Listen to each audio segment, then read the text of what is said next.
Hi, everybody. I had some questions about how I use Zoom for essentially recording asynchronous lectures. And so I just wanted to show you how to do that really fast. You download Zoom to your desktop and then you just click a new meeting here.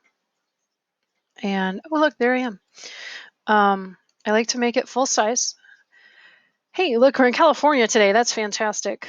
I wish. I'm in upstate New York. It's a lot colder here.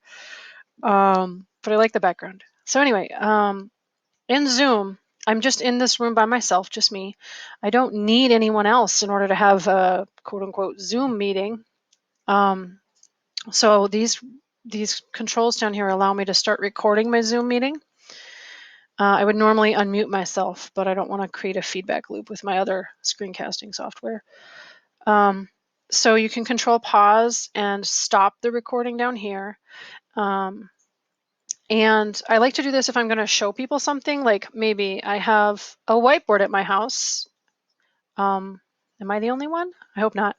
And I want to show how to solve a problem just real quick. I might pull that out on my webcam. You'd have to take off the virtual background to do that, but you can. You can also use this as a very handy whiteboard if you want to. So you would go to share screen and then click on whiteboard and then share.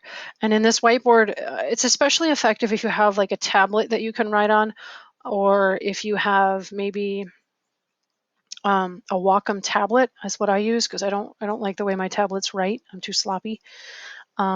It's a Wacom tablet is a lot cheaper than buying like a new iPad, so that's what I did. But you can use this as you would a regular whiteboard. This is just my mouse, so it's a little bit sloppy, but that's how you could do that. When you're ready to stop sharing the whiteboard, you can click there. If you want to share your screen and show people how to do something, you can do that. And I'm also a big fan, if you have an iPhone with like the iPhone pencil, you can also click here and write on it, and it'll appear in your video, which is pretty cool, while still having a little piece of, a little corner picture of you in it, so the students can connect with you that way. Um, when you're in screen sharing mode in Zoom, the controls go up to the top. You can also annotate, by the way. I like this. You don't have to be in whiteboard mode. You can write on anywhere on your screen. So sometimes I'll pull up my PowerPoints, draw all over them, and it's recording everything the whole time. So I can put it up on Blackboard or my YouTube channel later.